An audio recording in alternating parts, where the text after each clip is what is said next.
नमस्कार प्यारे विद्यार्थियों। जैसे कि आप सब जानते हैं कि देव के सवैये का एक भाग हम पहले ही आपको भेज चुके हैं। ये हमारा दूसरा भाग है जिसमें हम इसे पूरा करेंगे। तो आपको अगर पिछला भाग देखना है तो आपको यहाँ पर आई कार्ड में मिल जाएगा जो ऊपर लगा होता है, या फिर जब वीडियोस ख़त्म हो जाएगी तो उसमें आपको एक बॉक्स मिलेगा बना हुआ। आप उसको भी अपने फिंगर से टच करके छूकर देख सकते हैं। आपको पहला भाग भी मिल जाएगा। उसमें हमने बहुत बहुत बहुत विस्तृत व्याख्या की थी, आपको अच्छी भी लगी होगी। उसमें चित्र के माध्यम से आपको बताने का, समझाने का मैंने अपनी तरफ से अच्छे से प्रयास किया था। आशा करती हूँ आपको समझ भी आया होगा। अगर आप पहला भाग देखना चाहते हैं तो उधर देख सकते हैं। अब हम अगले भाग के आधार पे तीसरा जो पद है उसे करते हैं। फटिक सिलानी सो सुधार्यो सुधा मंदिर, उददी ददी कोसो अधिकाई उमगे आनंद अमंद सॉरी। तो उससे पहले कि आपको व्याख्या करवाऊँ, मैं पहले आपको शब्द अर्थ बता देती हूँ। फटिक मतलब स्फटिक, जो एक सफ़ेद रंग का बहुत सुंदर क्रिस्टल सा पत्थर होता है, एकदम श्वेत पारदर्शी। सिलानी मतलब शिला, सुधार्यो मतलब संवारा गया है, बनाया गया है सुंदरता से। सुधा अमृत, और अमृत देने वाला हमें इस समय कौन माने जाते हैं? चंद्रमा, यानी कि उनकी चांदनी। उदधी, उदधी होता है समुद्र। दधी मतलब दही, और उमगे मतलब उमड़े, ऊने। अमंद नन तत्पुरुष अलंकार, नन तत्पुरुष है ये। न मंद, जो मंद ना हो यानी कि तीव्र। लो वहाँ तक, यहाँ लो मतलब किसी बॉर्डर सीमा के लिए कहा जाता है, किसी शब्द के लिए कहा जाता है। लो मतलब तक। भीति दीवार, फेन झाग, फरसबंद फर्श के रूप में बना हुआ एक थोड़ा सा ऊंचा स्थान, जैसे मंदिर का ऊंचा स्थान होता है। तरुणी तरुण यानी कि जवान, और ई की मात्रा है तो ये स्त्री हो गई। तरुणी मतलब युवा स्त्री। तामे उसमें, ठाड़ी मतलब खड़ी, झिलमिली होती, जगमगा रही है, चमक रही है। ज्योति मतलब ज्योत, प्रकाश। मल्लिका बेले की जाति का एक बहुत सुंदर सफ़ेद रंग का फूल। मकरंद फूलों का रस, जो फूल के बीच में परागकण होते हैं उसका भी रस। आरसी, आरसी मतलब एक आरसी काड़ी की भी आरसी होती है जो आर सी होता है, लेकिन यहाँ पर आरसी मतलब शीशा, मिरर, दर्पण। अंबर, अंबर के भी दो अर्थ होते हैं, यमक अलंकार में बहुत प्रयोग होता है। अंबर मतलब वस्त्र भी होता है और अंबर मतलब आकाश। आभा ज्योति, उजारी उजली, प्रतिबिंब परछाई। चंद मतलब चांद। व्याख्या करते हैं। फटिक सिलानी सो सुधार्यो सुधा मंदिर। कवित्व में, इस कवित्व में देव जी कहते हैं कि चांदनी रात बहुत उज्जवल और सुंदर है। जैसे उसमें आपने इमेजिन किया था, सोचा था, अपने मन में एक तस्वीर सी बना ली थी, उसी तरह की तस्वीर आपको बनानी है। उस तस्वीर को दिमाग में रखिए, मन में रखिए और इसकी व्याख्या करते जाइए।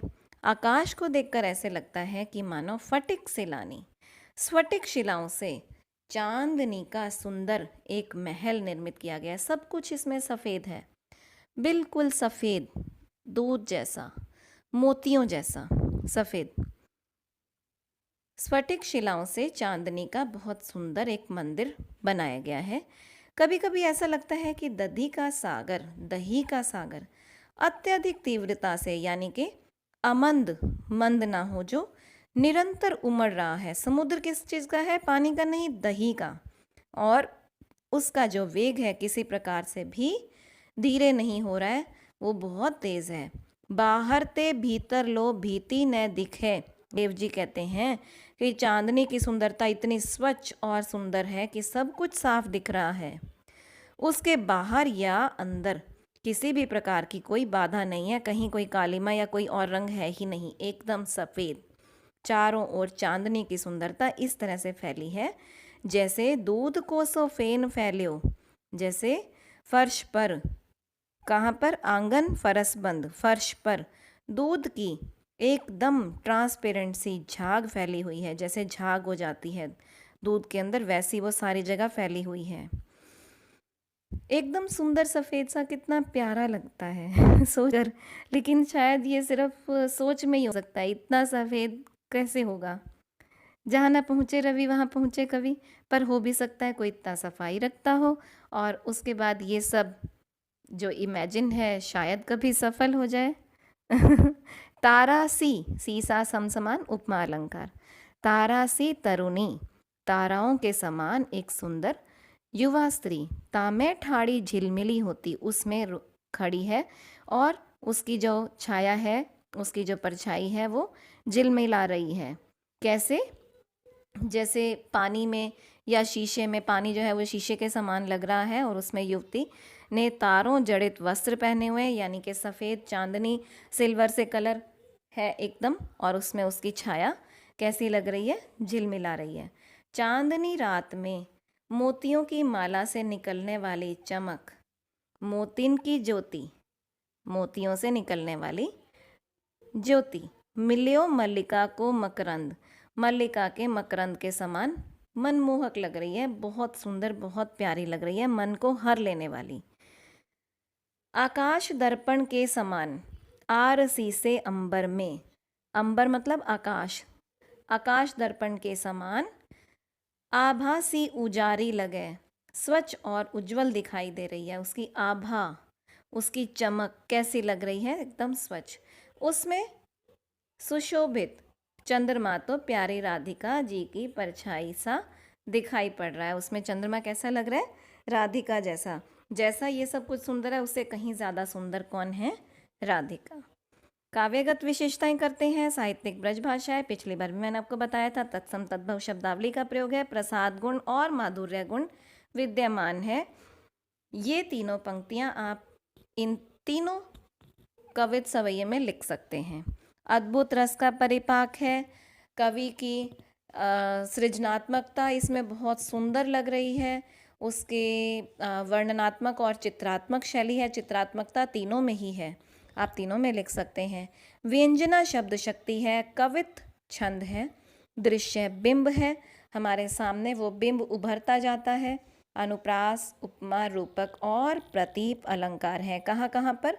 दूध कोसों फेन, तारा सी तरुणी, आरसी से अंबर, आभासी उजारी, इनमें क्या है? सीसा समसमान है तो उपमा अलंकार। फटिक सिलानी सो सुधार्यव, सुधा मंदिर में उत्प्रेक्षा, जानो जनु मानो मनु। सुधा मंदिर व उदधि, दधि में रूपक अलंकार है। और प्यारी राधिका को प्रतिबिंब सो लगत चंदा में उल्टी उपमा होने के कारण यहाँ पर क्या है? प्रतीप अलंकार। उपमा का उल्टा क्या होता है? प्रतीप। यदि आपको अलंकार नहीं आते हैं तो आप हमारे अलंकार वाला वीडियो देख सकते हैं, उसमें सभी अलंकारों के बारे में बताया गया। उसमें समझ नहीं आता है तो आप कमेंट कीजिए, मैं आपको मुख्य अलंकार दोबारा से करवा दूंगी। आज के लिए इतना ही, धन्यवाद।